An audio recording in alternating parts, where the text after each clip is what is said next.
Um, we've stated in our writing about the Twilight Zone. We'll explain that a little more. It's almost like a joke. You see, Alaska is the Twilight Zone. There's places you can go for months. It'll be dawn or dusk. It won't be dark and it won't be light. Somewhere in the middle, like twilight. Also, the Aurora Borealis. Um, all the ancient legends of hybridized creatures, genetically engineered monsters, all the missing people that are never found, all the airplanes that are never found. And you have bush pilots up there because you can't just drive where you want. If you want something brought to you, it's brought in by a small aircraft with a skilled pilot that can stall the plane on the ground and just drop down. And those guys fly everywhere, everywhere, everywhere. And they don't see wrecked aircraft.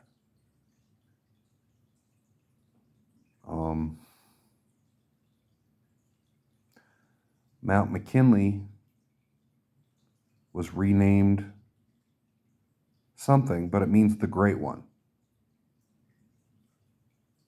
The mountain is now called the Great One.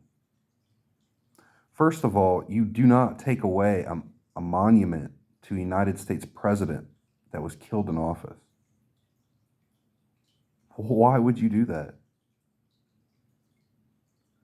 And then you don't give it a demonic name after either. And that is right at the heart of the Alaskan Triangle.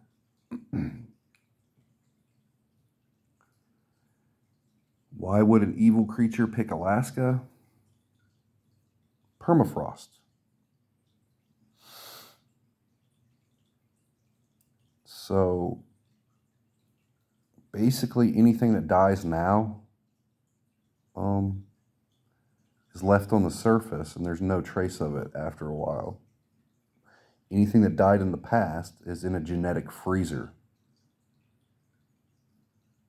So something that wanted to store DNA, they wouldn't need technology. They would just dig. They would strip mine, put what they want down there, and then plow it back over.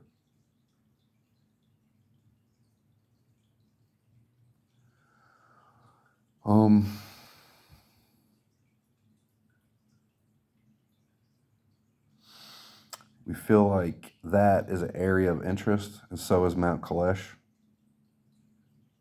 We know for a fact there's pyramids in Alaska, and it affects an area.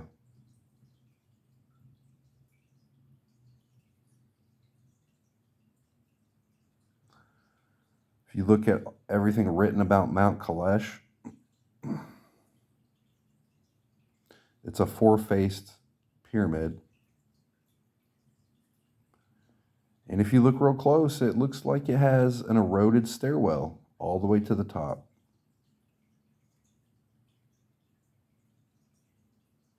And the legends say the closer you get, the better you feel. That is being drugged. That is being pacified. So by the time you get there to the base, you no longer want to climb it. And it's proof to you that it's something special there. But you feel good, so you just go away. When in fact, you should be incredibly angry.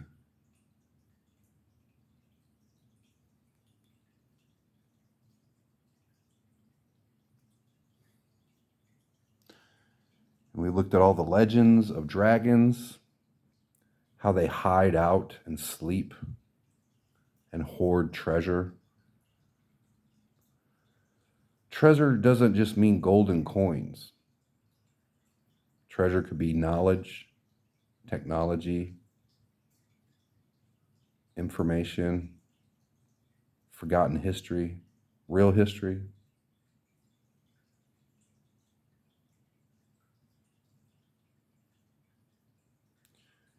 And I think as Alaska is starting to thaw out, either everyone's going to know what happened or it's going to be hushed up. Well, that's not free will, is it? If you're denied the truth, how do you make an informed decision? We were on Twitter and we said the climate is recovering because of the little ice age, and the permafrost is melting, releasing carbon dioxide. And they booted us off. Nobody can look at our stuff. So everything we wrote on there, nobody even saw. I feel like, what a shame. And the first tactic they'll use is they'll say it's a runaway carbon dioxide, whatever, and try to use it against us. But what you need to understand is the heating of the planet is not evenly distributed. The equator will heat up less, way, way, way, way less than an area that is freezing, because heat wants to go into a void. There's no such thing as cold. It's just the absence of heat. It wants to go there. So you won't have a 120-degree equator. It might go up 1 or 2 degrees.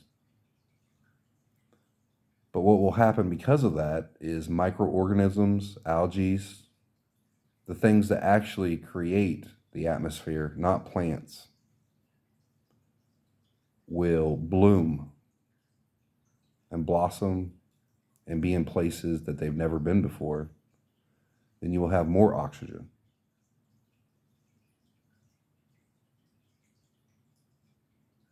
So it might actually be beneficial to have a thicker atmosphere and more radiation protection from the sun.